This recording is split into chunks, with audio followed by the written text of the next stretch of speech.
મેરેથોનનો experience તો ડેડીએ પૈસા આપ્યા મને નથી ખબર. ગાંઠિયા જલેબી આપણે ગુજરાતી તો આપણે એ જ ખવાય. ઓબ્વિયસલી મેરેથોન ભાગવી ડિફિકલ્ટ છે કેમ કે નવરાત્રીમાં મતલબ એનર્જી અલગ હોય.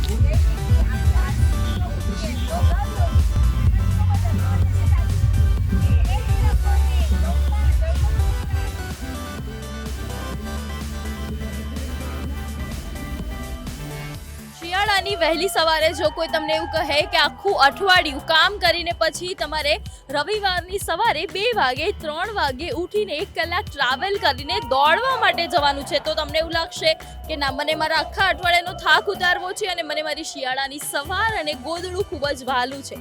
પણ તમે મારી પાછળ આટલા બધા લોકો જોઈ રહ્યા છો જે વહેલી સવારે 5 વાગે મુંબઈના CSMTમાં મેરેથોન દોડવા આવી રહ્યા છે. આ મેરેથોન એ ટાટાની દેશની સૌથી મોટી મેરેથોન છે. આ મેરેથોનમાં આજે હું ચાંદની આવી પહોંચી છું કેમેરામેન રાષ્ટ્રપાલ કાકડે સાથે, જ્યાં હું ગુજરાતીઓને ગોતીશ, એમની સાથે વાત કરીશ કે તે લોકો પોતાની હેલ્થ માટે કેટલા જાગૃત છે, તેમને શું મોટિવેશન મળ્યું, એ લોકો માટે મેરેથોન દોડવી ઇઝી છે કે પછી 9 દિવસ ગરબા કરવા. બધા ફન ક્વેશ્ચન્સ પણ આપણે તેમને પૂછીશું, તેમની સાથે વાત કરીશું.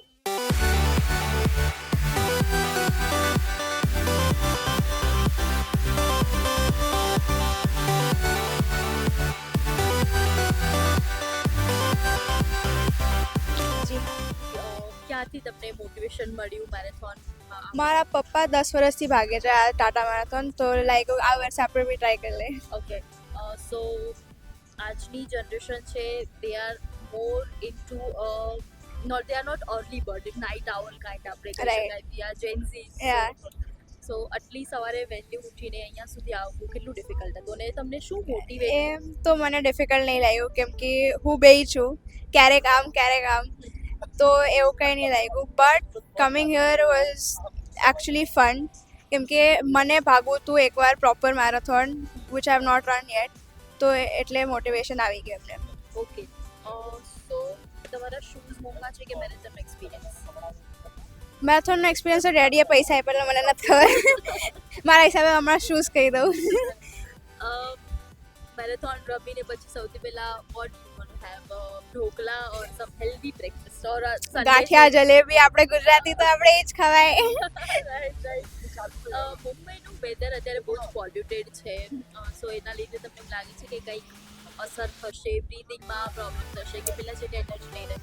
હોઈ શકે કેમ કે હજી સુધી આપણે નાઇટ આઉલ છે તો આપણે રાતે ભાગીએ, હજી સવારમાં એટલું ભાગીને જોયું નથી કે પોલ્યુશનમાં, તો જોઈએ આજે. ઓકે, 9 દિવસ ગુજરાતીઓ ગરબા રમી શકે હાફિયા વગર, પણ અત્યારે તમે 5 કિલોમીટર દોડવાના છો, બરાબર? તો તમને લાગે છે કે તમે દોડી શકશો? આ ગરબા રમે તો ભાગી બી જવાય એમ છે. એટલું ઈઝી લાગે છે ગરબા જેટલું? હમણાં તો ઇઝી લાગે છે. દોડ્યા પછી ખબર પડશે. હા. Okay, one rapid round. I'll ask you 20 questions. Morning person or night owl? Night out. Music સાથે દોડશો કે સાયલેન્સ એન્ડ ફીલિંગ? હું હેડફોન ભૂલી ગઈ તો હમણાં તો સાયલેન્સ સાથે ભાગવું પડશે. ફર્સ્ટ મેરેથોન છે કે એડિક્શન? એડિક્શન છે. Is it? Next goal half marathon કે full marathon or garba competition? Half marathon. Not garba? Garba તો થાય. હા. Okay. Gym workout કે outdoor run? Outdoor run. Okay. Running કે પછી કોચે કહ્યું હોય કે કરવાનું છે રનિંગ આપણે સિસ્ટમેટિક ન ચાલે. મોટિવેશન કે real life goal? Real life પર. Okay, and last Sunday sleep કે સન્ડે રન? Sunday sleep. એક રેસ્ટ ડે જોવે આપણને. આ ફર્સ્ટ ટાઈમ મેરેથોન હતી? ના, આ મારી 4th મેરેથોન છે, 4th હાફ મેરેથોન. આની પહેલા મતલબ મેં સ્ટાર્ટ કર્યું હતું 10 કિલોમીટરથી એન્ડ ધેન ગ્રેજ્યુઅલી હવે 21 કિલોમીટર ભાગું છું. આટલા 4 ઓલમોસ્ટ મેરેથોન તમે કરી, કેવો રહ્યો તમારો? મતલબ મોસ્ટલી હું ટાટા મુંબઈ મેરેથોન જ ભાગ્યો છું, તો 4માંથી 3 તો મેં ટાટા મુંબઈ મેરેથોન કરી છે અને એક નેવી મેરેથોન કરી છે. અને ટાટાનું આ રૂટ મતલબ નેવીનું પણ સિમિલર રૂટ છે, તો આ રૂટથી એકદમ આમ કે ને કે ફેમિલિયર થઈ ગયો છું. યસ. તો તમે આટલું સરસ મેરેથોન કરી છે, હવે ઘરે જઈને નાસ્તો કરવાનો હશે, તો સન્ડે નો નાસ્તો ફાફડા જલેબી કરશો કે કંઈક હેલ્ધી ખાશો, કેલરી બર્ન કરીએ? આજે હું થોડું કેલરીઝ વધારે ઇન્ટેક કરીને બહુ ફાફડા જલેબી ઇઝ ઇટ? તો શું ફાફડા જલેબી છે કે નહીં આઈડિયા નથી. નવરાત્રીમાં 9 દિવસ તમે ગરબા રમો છો તો એ વધારે ઈઝી છે કે અત્યારે મેરેથોન ભાગવી ડિફિકલ્ટ? ઓબ્વિયસલી મેરેથોન ભાગવી ડિફિકલ્ટ છે કેમ કે નવરાત્રીમાં મતલબ એનર્જી અલગ હોય કે યુ આર લાઈક કે તમને કોઈ જજ નથી કરવાનું, તમે પોતાના મૂડમાં છો કરીને. અહીંયા તો એવરી માઇલ એવરી કિલોમીટર તમે તમારા પેસને મેચ કરી શકો છો કે નહીં, તમે જે ગોલ સેટ કર્યો છે એમાં કમ્પ્લીટ થાય છે કે નહીં એ બહુ ઇમ્પોર્ટન્ટ છે. યંગ જનરેશન જે લોકો મેરેથોન નથી દોડતા અથવા તો પોતાની ફિટનેસ માટે કાંઈ નથી કરતા એમની માટે કઈ મેસેજ? મતલબ હું તો એટલો ઇન્સ્પાયરિંગ કેરેક્ટર નથી બટ તોય હેલ્થ પર ધ્યાન દેવું જોઈએ બધાએ. અગર થોડુંક બી વોકિંગ કરો કાં તો પછી કંઈક જીમ કરો કે કંઈક રનિંગ કરો તો પોતાની હેલ્થ ઇમ્પ્રૂવ રહેશે અને હેલ્થ ઇમ્પ્રૂવ રહેશે તો તમારું માઇન્ડ પણ સારું ચાલશે. બહુ જ સારું એન્ડ આઈ વુડ રેકમેન્ડ બધાને એકવાર જ એક્સપિરિયન્સ કરવું. થોડે મોટિવેશન આપો અથવા તો શું મોટિવેશન થયું તમને કે હું મેરેથોન કરવા જાઉં? This was one of my bucket list કે Tata Marathon I wanted to experience. દિવસ ગરબા રમો. હા, જાઉં 9 દિવસ નહીં experience. ગરબા રમવું ઈઝી હતું કે marathon? To be honest, garba રમવું easy છે. ટાટા મેરેથોન ભારતની સૌથી મોટી મેરેથોન છે. આજે આપણે આવ્યા છે અને આજે અહીં ઘણા બધા લોકો પોતાના ગ્રુપ સાથે આવ્યા છે. કોઈ કોસ્ચ્યુમ્સ પહેરીને આવ્યા છે, અલગ અલગ પ્રકારના કોસ્ચ્યુમ્સ, જેમાં તેઓ આ કોસ્ચ્યુમ્સ દ્વારા આપણને યંગ જનરેશનને દરેકને સંદેશ આપવા માગે છે, એક મેસેજ આપવા માગે છે. તેમના કપડાં દ્વારા તે સંદેશ આપણે જાણીએ કે તે શું છે અને તેમને આ કરવાનું મોટિવેશન કેવી રીતે મળ્યું. Running every marathon every Sunday for the last 20-25 years. ये first में आज का जो theme है, it is an inspiration from the sport people from the armed forces. So this is basically Operation Sindoor has been fought by our armed forces. So I got the inspiration from the sportsmen who are there in the armed forces.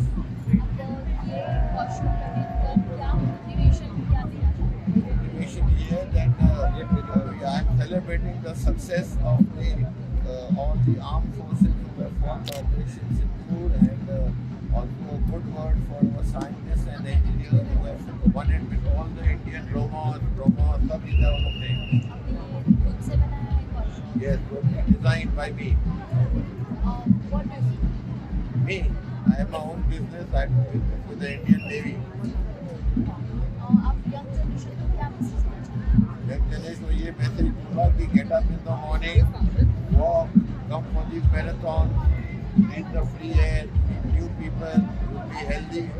And only if you're healthy, you'll be happy to start coming for marathon. 19% people want to sleep at home and do nothing. Youngsters, I call youngsters. I came at 3 o'clock. Yeah, you have come for the job. It's my job. Normally marathon, you go and walk. Every year મને different experience થાય છે. જે પાછલા વર્ષે જે મને અનુભવ થયો હતો અને જે આનંદ થયો હતો એની પહેલાંના વર્ષ કરતાં બેટર થયો હતો.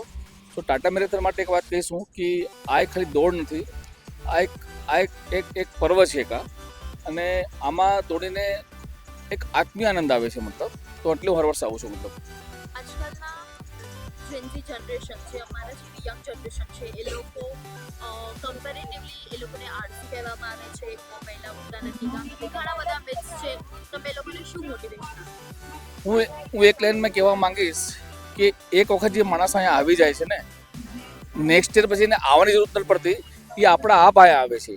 તો હું એક લાઈનમાં કહેવા માંગુ છું. તમારો ફિટનેસ મંત્ર શું છે?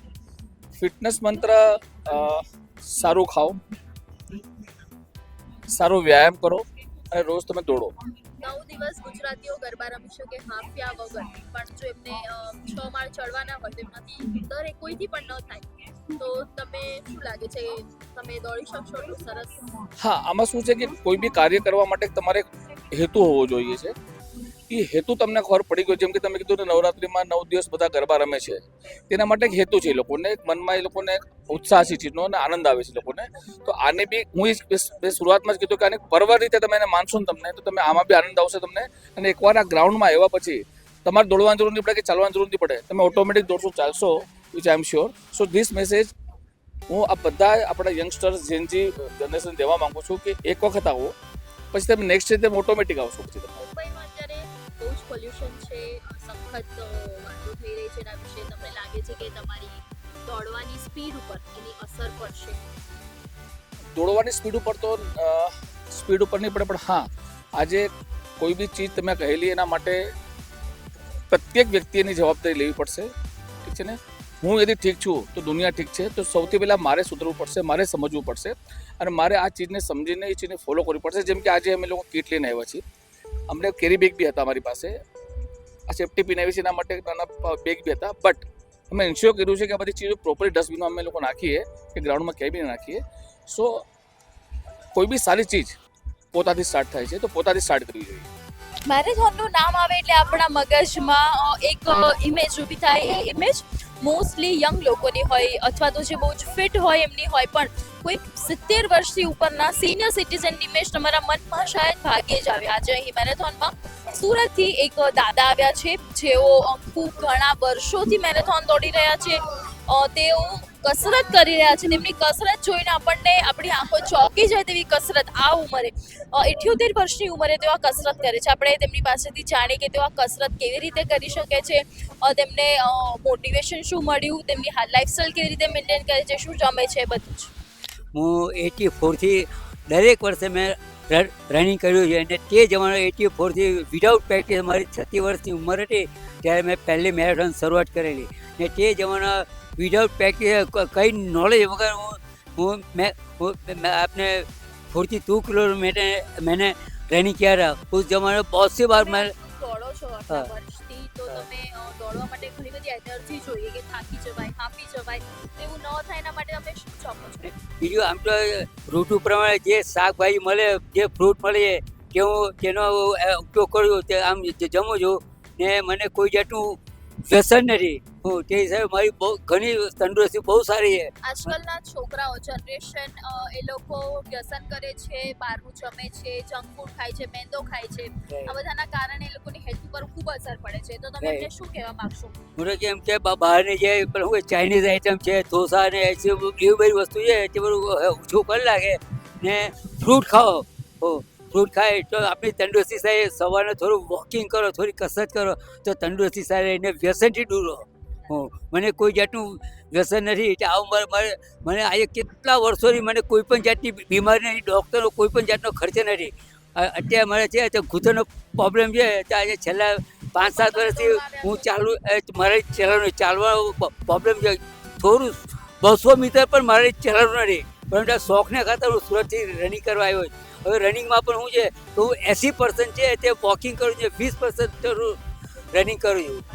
ને શોખને ખાતર કે મને રનિંગમાં બહુ જનૂન છે. હું જ્યારે સ્કૂલમાં અભ્યાસ કરતો હતો ત્યારે પણ રનિંગ છે, લંગડી છે અને સ્પોર્ટની યુનિવર્સિટીમાં હું ભાગ લેતો હતો. બધો ઘણો ઇન્ટરેસ્ટ છે. હું અત્યાર સુધીમાં ચંડીગઢ, દિલ્હી, કર્ણાટક, પછી આ મુંબઈ, થાણે, પછી કોલ્હાપુર ને શરૂઆતમાં સ્ટાર્ટિંગમાં તો મુંબઈ થાણેમાં મેં 40 કિલોમીટર પર હિસ્સા લીધો. તે જમાના પ્રમાણપત્ર પણ મળતા હતા. અમને છેલ્લા 10-15 વર્ષથી છે તે પ્રમાણપત્ર પણ મળતા.